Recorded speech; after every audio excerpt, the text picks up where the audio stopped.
در هر تجمع انسانی که اون انسان از رعیت بودگی گذار بکند و به سروری برسد، خود رو منتشر می کند تا قدرت متمرکز مردمی. این حرف تهران و حاشیه و شهرهای کوچک حرف افتضاح حاکمیته. هر کسی در این سرزمین از رعیت بودگی گذار بکند و به سروری برسد، حاکمیت نابود می شود، حتی اگه کوره باشه. من تو رو عودت میدم به داستان فاوست، کلبه بوسیس و فیلمان. حاکمیت انقیادی تا به تحمل یک صدای آزاد را ندارد، نمیتواند.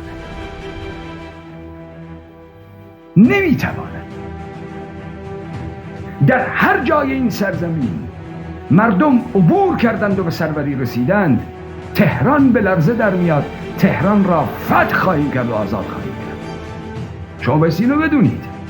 لذا کار شما فرماندهی این قیام است. هر بار دیگری که حاکمیت بایستی بفهمه نمیتونه از ابزار مردم استفاده بکنه، نمیتونه هنجار سازی و مطالبه سازی بکنه، نمیتونه ما رو در بندگی و عبودیت ابدیت بده، نمیتونه. ما انسانیم دارای اراده، دارای کرامت و دارای اراده معطوف به قدرت. قدرت خیلی چیز خوبیه، به همین خاطر هممون میخواییمش، هممون قدرت میخواییم، هممون سعادت میخواییم، هممون تمام ابزار قدرت میخواییم. ما قدرتمون رو بیش کسی نمیدیم. تا بعد گدایی بکنیم در کوران نفسهای زندگی سعادت را، قدرت را از دیگرانی که مثل من و تو موجود انسانیت.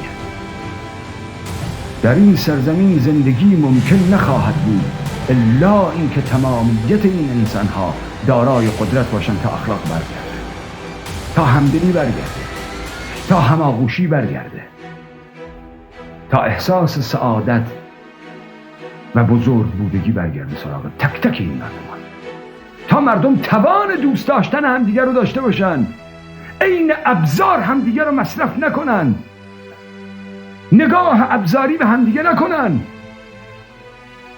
ما انسانیم با عظمت دستان یک انسان. اینو تو تکثیر میدی. همونطوری که فساد اپیدمی داره، انسانیت و بزرگی هم اپیدمی داره. و این روزها این کارها رو میکنن. به همین خاطر نه احساساتی احمقانه، نه احساساتی منحرف، نه التهابات خام ابزاری، بلکه قصد کسب قدرت هدفمند، هدایت شده، طراحی شده از هیکل بیریخت مردمان نامتعین در خیابان تعین بسازید. کار انقلابی اینه. یک انقلابی متناهی است که در مقابل نامتناهی میسته. کاری که ما کردیم غیر قابل تصور بود. کاری که ما میکنیم غیر قابل تصور بود، ولی ما ثابت کردیم که میتونیم این کار رو بکنیم. یک انسان با اراده میتواند